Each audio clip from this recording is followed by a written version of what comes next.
നമസ്കാരം, മലയാളി വാർത്തയിലേക്ക് സ്വാഗതം. പല വിഐപികൾക്കെതിരെയും വിവിഐപികൾക്കെതിരെയും ബോംബ് ഭീഷണികൾ ഉയരാറുണ്ട്. എന്നാൽ പലതിലും അത് ഫേക്ക് ആണെന്ന് തെളിയിക്കാൻ നിമിഷങ്ങൾ മാത്രം മതി നമ്മുടെ നിയമ സംവിധാനങ്ങൾക്ക്. ചിലപ്പോൾ കണ്ടിട്ടുണ്ട് അത് പ്രായപൂർത്തിയാകാത്ത, ചിലപ്പോൾ കണ്ടിട്ടുണ്ട് 18 വയസ്സ് പോലും തികയാത്ത കുട്ടികളായിരിക്കും അത്തരത്തിൽ ഭീഷണി മുഴക്കുന്നുണ്ടാവുക.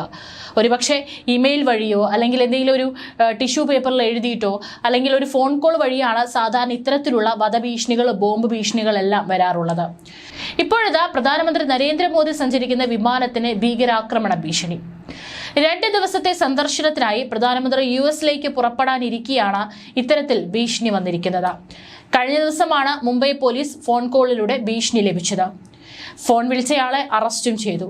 ഇയാൾ മാനസിക രോഗിയാണെന്നാണ് സൂചന. ഫെബ്രുവരി 11-ന് മുംബൈ പോലീസ് കൺട്രോൾ റൂമിൽ ഒരു കോൾ ലഭിച്ചു. പ്രധാനമന്ത്രി വിദേശത്തേക്ക് ഔദ്യോഗിക സന്ദർശനത്തിനായി പോകുമ്പോൾ അദ്ദേഹത്തിന്റെ വിമാനം തീവ്രവാദികൾ ആക്രമിച്ചേക്കാമെന്ന് മുന്നറിയിപ്പ് നൽകി.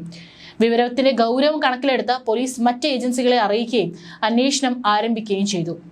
മുംബൈ പോലീസ് പ്രസ്താവനയിൽ പറഞ്ഞിരിക്കുന്നത് ഇപ്രകാരമാണ്: മുംബൈയിലെ ചെമ്പൂർ മേഖലയിൽ നിന്നാണ് പ്രതിയെ അറസ്റ്റ് ചെയ്തത്. ഈ മാസം 10-നാണ് പ്രധാനമന്ത്രി വിദേശ സന്ദർശനങ്ങൾക്കായുള്ള യാത്ര പുറപ്പെട്ടത്. കഴിഞ്ഞ ദിവസം നടന്ന ആക്ഷൻ ഉച്ചകോടിയിൽ അദ്ദേഹം സഹ അധ്യക്ഷനായിരുന്നു. ഫെബ്രുവരി 12-ന്, അതായത് ഇന്ന്, അദ്ദേഹം US സന്ദർശനത്തിനും തിരിക്കും. ഇതാദ്യമായല്ല പ്രധാനമന്ത്രി നരേന്ദ്രമോദിക്ക് ഇത്തരത്തിൽ ഭീഷണി സന്ദേശങ്ങൾ ലഭിക്കുന്നത്. കഴിഞ്ഞ വർഷം ഡിസംബറിൽ ട്രാഫിക് പോലീസ് ഹെൽപ്പ് ലൈനിലേക്കും ഭീഷണി സന്ദേശം ലഭിച്ചിരുന്നു. 2 ISI ഏജന്റുമാർ ബോംബ് സ്ഫോടനം പദ്ധതിയിടുന്നുണ്ടായിരുന്നെന്നായിരുന്നു ഭീഷണിയുടെ ഉള്ളടക്കം. കൂടാതെ പ്രധാനമന്ത്രിക്കെതിരെ വധഭീഷണി മുഴക്കിയതിനെ കണ്ടിവാലി സ്വദേശിയായ ശീതൾ ചവാനെ പോലീസ് അറസ്റ്റ് ചെയ്തിരുന്നു. ആയുധങ്ങൾ തയ്യാറാക്കി വെച്ചിട്ടുണ്ടെന്ന ഭീഷണിയുമായി ഇവർ പോലീസ് കൺട്രോൾ റൂമിലേക്ക് വിളിക്കുകയായിരുന്നു. ഏതായാലും ഇപ്പോൾ വന്നിട്ടുള്ള ഭീഷണിയും അതും വെറുതെ വ്യാജമായിരുന്നു. യാതൊരു തരത്തിലുള്ള ഉദ്ദേശ്യവും ഇയാൾ വിളിച്ചതിന് പിന്നിലില്ലെന്നാണ് പോലീസ് അടക്കമുള്ള അന്വേഷണത്തിൽ തെളിഞ്ഞത്. നമുക്കറിയാം, അദ്ദേഹം എവിടെയെങ്കിലും യാത്ര പോകുന്നതിന് മുൻപിൽ എത്ര സുരക്ഷിതമായിട്ടാണ് NSD കമാൻഡോസ് അടക്കം അദ്ദേഹത്തിന്റെ യാത്രയും അതുപോലെ തന്നെ അദ്ദേഹം സന്ദർശിക്കുന്ന സ്ഥലങ്ങളെല്ലാം തന്നെ സുരക്ഷിതമാക്കുക.